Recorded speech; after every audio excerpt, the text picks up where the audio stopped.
이 군의 기강회의가 도를 넘고 있는 것 같습니다. 인분을 먹이는, 육군에서 인분을 먹이는 인분 사건까지 터졌습니다. 요즘 군 왜 이러나. 육군 인분 사건, 동기에게 엽기 가혹행위. 지난 4월 초에요. 강원도 화천 소재 육군 7사단 부대 동기생 AB 병사가 친목도모 사유로 외박을 했다는 거예요. 요즘 좀 군의 어떤 외박이랄지 또 외출, 저 군생활할 때는 없었던 것들이 너무 좀 많아졌어요. 이 모텔에서 A 병사가 B 병사에게 군생활을 제대로 못한다라면서 뺨과 복부 등을 수차례 폭행합니다. 그리고 소변을 얼굴에 바르고 입에 넣도록까지 강요를 했어요. 부대 복귀 후에도 대변을 입에 넣도록 강요를 했고, 여기는 이 인분 사건에는 다른 병사들도 가담했다라는 얘기가 나오고 있습니다. 3달 동안 견디던 B 병사가 결국 상부에 이 같은 일을 이야기합니다. 군 검찰에서 현재 조사 중인데, 당사자인 A 병사는 폭언은 했지만 대소변을 먹게 하지 않았다라고 부인을 하고 있습니다.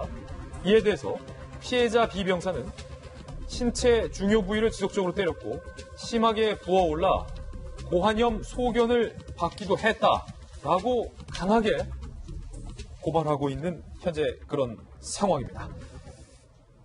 아니, 손소 변호사님, 물론 군 내에서 벌어진 일이고 군 감찰이 지금 조사를 하고 있는 상황인데, 인분을 먹인다? 소변을 바른다? 아니, 뭐 상상도 못할 일이에요. 상상하기 어렵죠. 네, 그런 군의 어떤 폐쇄성, 그리고 군 내에서 소수의 인원 사이에서 발생하는 일에 대한 통제의 어려움, 물론 고려해야 됩니다.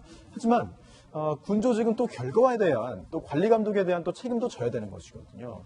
결과적으로 영내든 영외든 외박 중이든 어쨌든 이런 병사들 사이에, 사병 사이에서 이런 일이 생겼다는 점에 대해서 군 당국의 관리 소홀 책임, 그리고 지휘의 어떤 실패, 이런 부분의 책임을 면하기는 어려울 것으로 보이고요.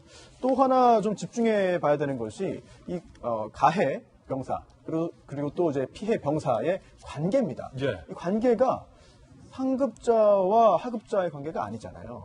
그리고 또 엄밀히 볼 때, 엄밀히 그 규정을 보면은 사병 사이에서는 사실 또 지휘복종 관계도 아니에요. 그런데 더군다나 그런 부분을 넘어서, 그런 수준을 넘어서 아예 동기 아니겠습니까? 예. 그렇다면 그동안 이제 같은 계급끼리 내무실을, 이제 생활관을 쓰게 하면서 어떤 그 내무 부조리를 좀 없애자라는 노력도 했었고, 그리고 또 한 달 한씩 입대를 하면서 훈련을 받으면서 좀 그동안 있었던 폐쇄물 좀 없애기 노력을 했는데, 그런 노력에도 허점은 있다.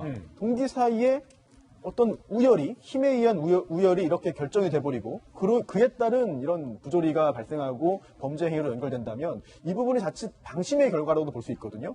이렇게 설마 위아래도 아니고 동기들끼리 이제 생활하게 해줬는데 설마 그들 사이에 무슨 일이 있겠느냐, 이렇게 아무것도 아닌 것처럼 신경을 좀 덜 쓴 결과라면 이 부분은 군 당국이 다시 한번 정신을 바짝 차리고, 이런 일이 지금 어디선가 또 발생하고 여전히 존재할 수 있기 때문에 빨리 조사를 해야겠죠.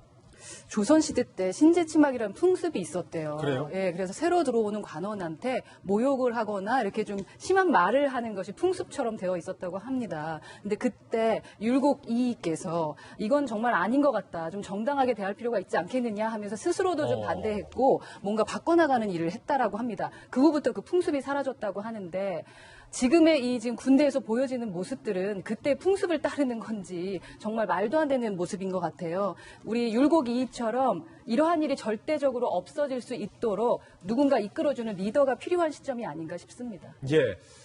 군의 기강회의에 관련돼서 여기저기서 지적이 많습니다.